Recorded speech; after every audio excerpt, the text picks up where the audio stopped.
Hi, I'm Georgina Jo Russell and I'm the author of What Would Love Say, and I've chosen to share with you my thoughts around the book and how I'm using it as a tool to support my life, the growth that I've seen in myself, and really my perspective on what the words mean. Obviously I wrote the book, but it's channeled information, so I'm a student of the book as much as everyone else is. So these little episodes are just my way of sharing my What Would Love Say journey, in the hope that it can support you on your What Would Love Say journey. If you do enjoy listening to me talking to myself, then please do subscribe to my YouTube channel, and then that way you'll get an update, a notification every time I put something new up there for you to listen to. I hope you enjoy them. Lots of love. So today I'm going to do a little bit of a chat about the paragraph, the very first paragraph in the introduction, which is on page 3 of What Would Love Say. Really just offering my understanding, offering what these words mean to me. You may read the book or listen to the audio and it could bring up something entirely different for you, and that's absolutely fine. I feel like that's what the book can do, you know, it offers us an understanding which is very personal to each individual. It's based on what we've experienced in life. So don't worry if my understanding of this first paragraph is entirely different to yours. It doesn't matter at all. So the words are: to climb a mountain, you must take the first steps toward this event. You have to choose, plan, and dedicate your time to this adventure. Life is the same. And what that brings up for me is planning a holiday. It makes me think about all those times when I've been Googling somewhere to stay, looking at what the walks are like, or what the pubs are like, what the restaurants are like, looking at pictures of places to stay, hotels and cottages, and all of the excitement that goes with organising a little holiday. And it makes me think about life, really, how we can choose to go to places in our life, we can choose experiences in our life, we can dedicate time to planning those experiences, but we don't entirely know what that's going to be like until we get there. You know, we never know what that location is going to be like, what that hotel is going to be like until we get there. So there's certain parts of that plan which have to include you being ready to accept whatever it is that you get to experience. There's so many things that we can't be assured are going to go exactly the way we want them to go. But if we do make the necessary arrangements to ensure that, for example, you know, we've got enough water and oil in the car, and we've got a spare tyre if we were to break down, maybe we've got some recovery in place, and those are things that you would perhaps do before you went on holiday. And I feel like that's what this particular paragraph in the book is suggesting to us, that really it's our responsibility to plan how we want our life to look. And as I said, you know, there's so much that we can't plan for. But when we dedicate time to understanding our inner dialogue, when perhaps we plan and take time to understand the thoughts that go on in our mind, it gives us the foundations that we need to be able to move through life experiences in a different way.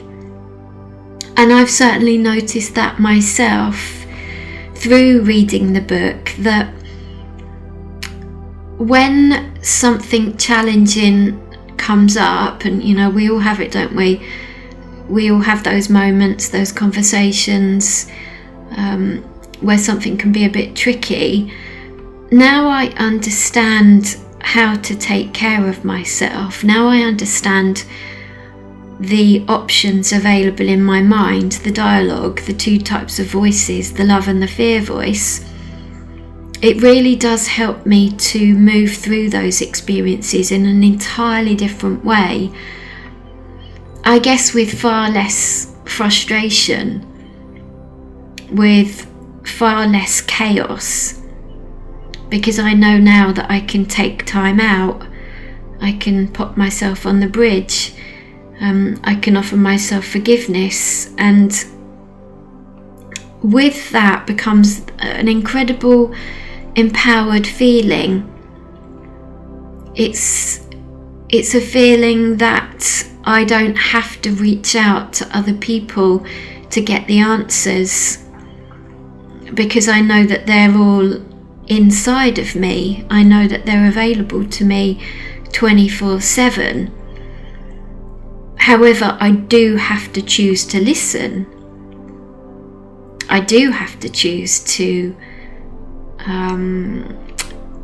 be aware of what the deeper meanings are for me. Instead of maybe lashing out and getting frustrated and upset, I can sit down now and I can say, okay, I'm in the middle of a life adventure here. I'm having an experience, and I know that there are a number of different ways that I can have this experience, but I want it to be as constructive as possible. I want to be able to look back on this experience and say, oh my goodness, do you know what? I did that okay, didn't I? Once upon a time I wouldn't have been able to do it that way, but now I can. And I feel like that's exactly what this introduction, this paragraph in the book is offering us. It really does want us to know that our life is in our hands. And that's really empowering, to think that I can make choices which will lead me in a direction that I want to go, instead of making choices that lead me in a direction that I don't want to go. And that's also, the part of the book that says you must take the first steps toward this event. You have to take steps towards understanding yourself. You have to make that conscious choice, and that's the second part of the introduction. The words are, you have to make a conscious effort to live it with intention. And that's like really powerful for me, to think about living life with intention. Getting up in the morning and choosing what you want your day to look like, choosing how you're going to spend your time, what you're going to practice. And of course, not all days end up to be the way that perhaps we thought they would in the morning when we got up. But again, it goes back to the first paragraph, which is planning. If you plan in your mind that you're going to have an awesome day, and that whatever happens, you're going to be okay, because you know that you're capable of living with intention. You know that you have made a conscious effort when you put your feet on the carpet, when you woke up in the morning and you said to yourself, I am going to live consciously today.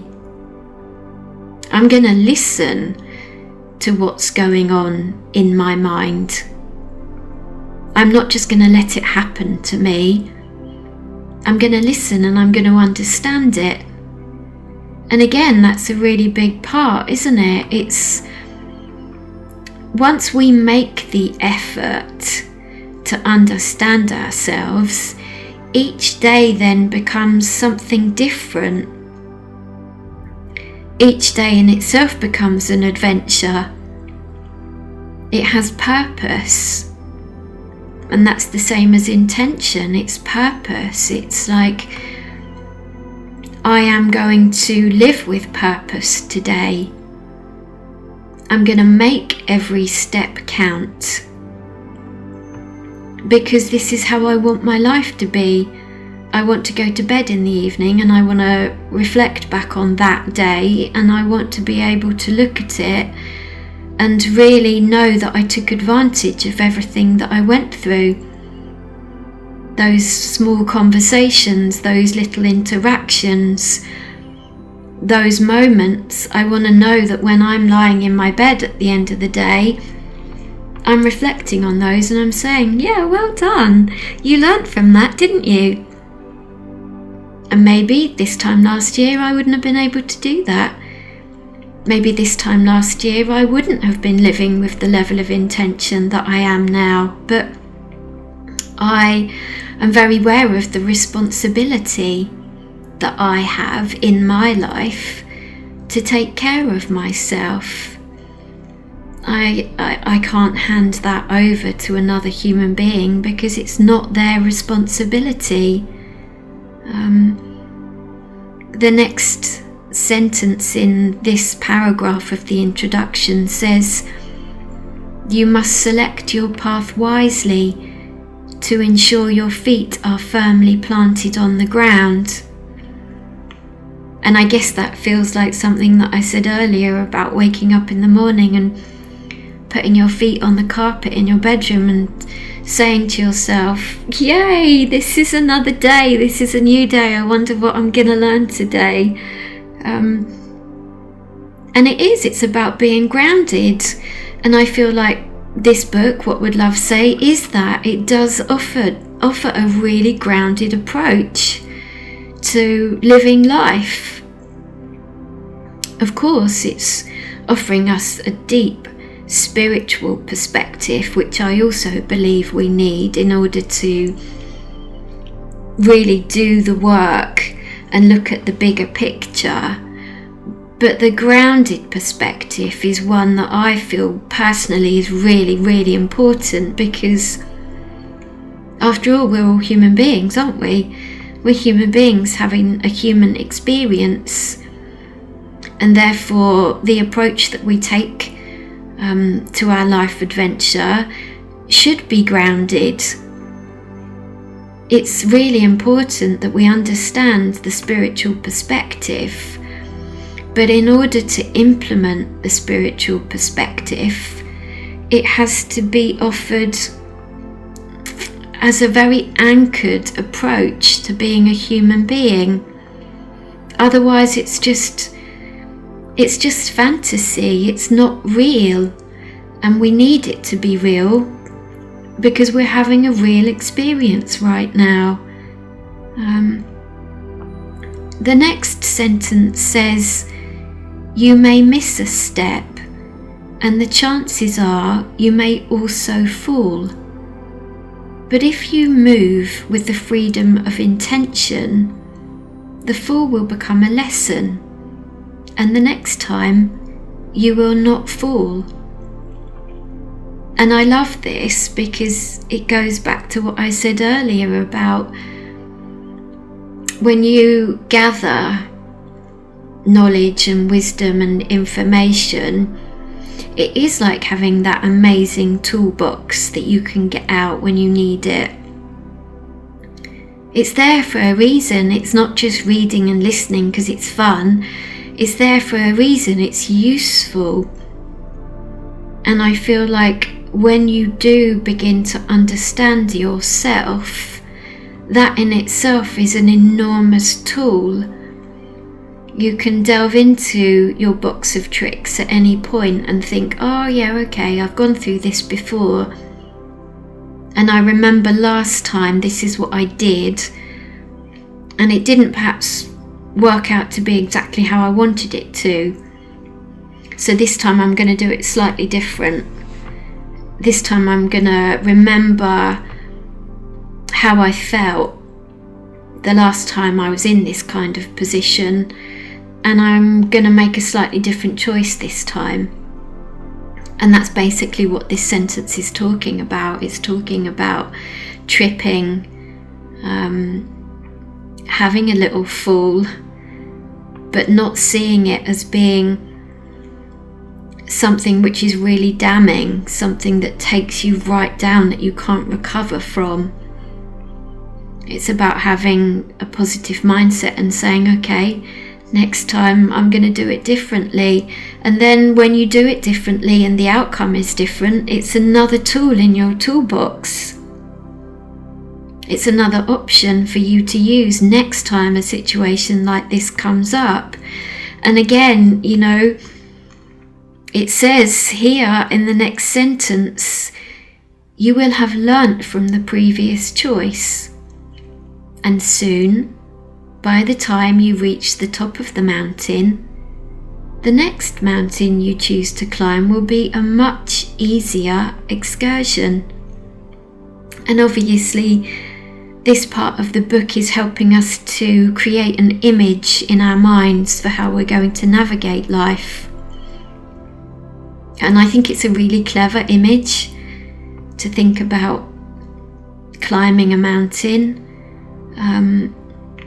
and all of the preparation that has to take place before you do go on that mountain hike.